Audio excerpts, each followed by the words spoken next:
Hello student, आप लोगों का अपने यूट्यूब चैनल पंकज क्लासेज में स्वागत है। आज के मेरा क्लास है जो एक्सरसाइज 1.1 का 4 नंबर सवाल है और ये एग्ज़ाम में हर बार पूछा जाता है। ये सवाल इतना अपने आप में इम्पोर्टेंट है कि हर बार बिहार बोर्ड इस सवाल पर निश्चित दिमाग लगाते हैं और इस सवाल को आपके एग्ज़ाम में ज़रूर देते हैं। तो इस सवाल को आप लोग चुटकी में सीख जाइएगा। बस आप लोग वीडियो को अच्छे से देखिएगा और वीडियो को लास्ट तक देखिएगा। तो चलिए क्वेश्चन पे चलते हैं। कह रहा है क्वेश्चन, यूक्लिड विभाजन परिमिका का प्रयोग करके दर्शाइए कि किसी धनात्मक पूर्णांक का वर्ग इसी पूर्णांक m के लिए 3m या 3m प्लस 1 का रूप का होता है। अब चलिए आगे बनाने से पहले क्या लिखेंगे वे लल्ला? हॉल और हल लिखेंगे। क्या लिखेंगे लल्ला? हॉल और हल। इसके बाद क्या करेंगे, इसमें मान लेंगे। पहले क्वेश्चन में जैसे मानते थे दूसरा में, उसी तरह यहाँ पर मान लेंगे। माना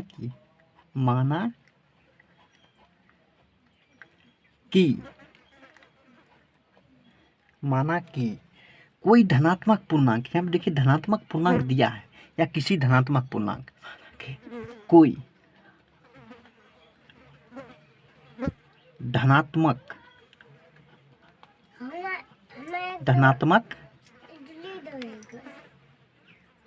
पूर्णांक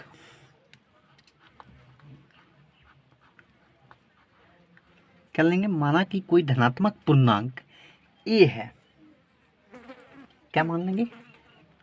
a है। ठीक है, यूक्लिड का रहा है तो a बराबर b q plus r, b q r का मान रहता है a मान लीजिए। चलिए चलते आगे। अगर b की बात की जाए, b की वैल्यू देखिए होगा सेम जो होगा वो b का वैल्यू होगा। 3 सेम है, ये b का वैल्यू हो गया कितना? 3। तथा r की वैल्यू कितना हो गया लल्ला? यहाँ पर देखिए 3m प्लस 0 लिख सकते हैं, यहाँ पर लिख सकते हैं। जो कितना होगा 3m हो जाएगा। तो r का मान पहले 0 हो गया, कोमा, और एक है, वो कितना है? 1 है। ठीक है, आगे चलिए। आगे क्या करना है, यहाँ पे यूक्लिड का रहा है, यूक्लिड विभाजन परिमिका का प्रयोग करें।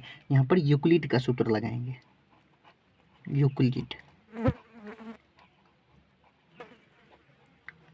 विभाजन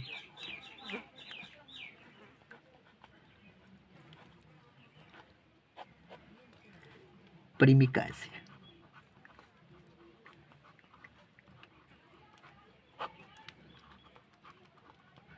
यूक्लिड विभाजन परिमिका से सूत्र लग गया। आगे क्या करना है लल्ला? सूत्र क्या होता है? a बराबर बी क्यू प्लस आर। मैं बार बार बोल रहा हूँ, क्वेश्चन बहुत ही इम्पोर्टेंट है। तो चलिए आप देखिए लल्ला, b की वैल्यू मुझे दिया है, कितना है? 3 ये आया है। 3 सेम जो होगा वो b का वैल्यू होता है, इतना याद रखिएगा। b का वैल्यू 3, q प्लस r का वैल्यू कितना देना है? r के वैल्यू अभी रहने देते हैं, अगले टॉपिक में करते हैं। ठीक है, चलिए तो चलते हैं। फिर क्या करेंगे, अब आप लिखेंगे यहाँ पे जब r बराबर 0 ले लेते हैं, r बराबर 0 ले लेते हैं तो a बराबर सूत्र क्या होता है? B q plus r. तो b का वैल्यू कितना है ला? 3, q का वैल्यू तो नहीं है, प्लस r का वैल्यू कितना लिया यहाँ पर? 0। कितना आ जाएगा? 0, 3q में 0 जोड़ेंगे 3q, कितना आ जाएगा? 3q। कितना आएगा लल्ला? 3q। अगर हम a बराबर आया, कितना आया? a बराबर। अगर इसको हम क्या कर रहा है, क्वेश्चन में क्या कर रहा था वो चीज़ पर ध्यान दीजिए कि वर्ग क्या कर रहा है? किसी धनात्मक पूर्णांक के वर्ग। अब इसका क्या करेंगे? वर्ग कर देंगे। क्या करेंगे? वर्ग लिखेंगे। दोनों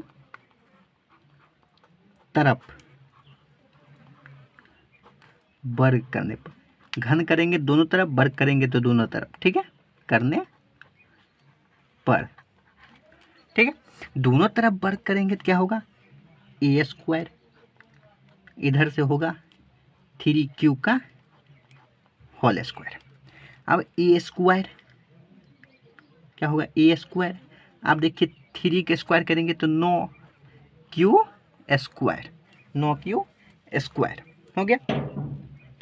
अब देखिए 9q स्क्वायर, अगर हम 3 कॉमन ले लेते हैं तो 3×9 q स्क्वायर। यहाँ तक समझ गए लल्ला? यहाँ तक समझ गए तो आगे क्या करना है, आगे देखिए आप। फिर r का मान कितना है, 1 है, 1 रख लेंगे। जब अब देखिए जब r बराबर 1 लिए, जब r बराबर 0 1 था, 1 लिए तो 3m बराबर 3q स्क्वायर जो आया तो उसको तो m मान लिए। तो r बराबर लिए तो 3q प्लस 1, r का मान कितना 1, b का मान 3, दोनों तब क्या किए वर्ग कर दिए, वर्ग करने पर तो a स्क्वायर और 3q प्लस 1 का होल स्क्वायर हो गया। आप यहाँ पर इसको a मान लेते हैं, इसको b मान लेंगे तो a प्लस बी का होल स्क्वायर आपको याद होगा। तो a प्लस बी का होल स्क्वायर क्या होता है, a स्क्वायर किसका स्क्वायर, 3q का स्क्वायर, प्लस बी का स्क्वायर किसका स्क्वायर, 1 का स्क्वायर, प्लस 2ab, 2a का मान कितना 3q, अब 2ab, b का मान कितना 1, ठीक है। a प्लस बी का होल स्क्वायर पर टूट गया।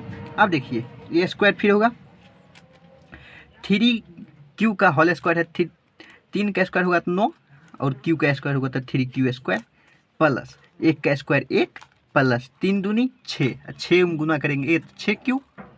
यहाँ तक आप लोग समझ गए होंगे। यहाँ तक करने के बाद क्या करना है, a स्क्वायर बराबर 9q स्क्वायर प्लस 6 को इधर ला लेते हैं, 6q प्लस 1। अब यहाँ से अगर हम 3 को कॉमन ले लें, अगर 3 से भाग दे दे इसमें तब क्या होगा। अब देखिए 3 से कॉमन ले लें तो 3 तिया 9q स्क्वायर, 3 दूनी 6q स्क्वायर हो जाएगा, अब प्लस 1 को बाहर रख लेते हैं, 1 को बाहर रख लेते हैं, ठीक है। 1 को क्या करते हैं, बाहर रख लेते हैं। 1 को बाहर रख लेंगे तो क्या करेंगे, ये जो पार्ट है, ये जो पार्ट है, ये जो इतना पार्ट है, इसको क्या करने m मान लेंगे, क्या करेंगे m मान लेंगे। अब देखिए तो हो जाएगा 3, इस पार्ट को m मान लेते हैं, m इधर से प्लस 1 इधर से, इसको यहाँ पर मान लेंगे 3q स्क्वायर प्लस 2q बराबर m माना, क्या करेंगे m मान लेंगे। अब देखिए 3m प्लस 1, 3m स्क्वायर बराबर 3m प्लस 1। यहाँ तक निकालने के बाद यही चीज़ तो हमें कह रहा था 3m या 3m प्लस 1 के रूप में होता है। यहाँ पर देखिए 3m पहले हम निकाले, यहाँ पर देखिए यहाँ पर पहला निकाले 3m प्लस 1 और यहाँ पर देखिए नीचे 3m प्लस 1 निकाले हैं, देख लीजिए आप लोग।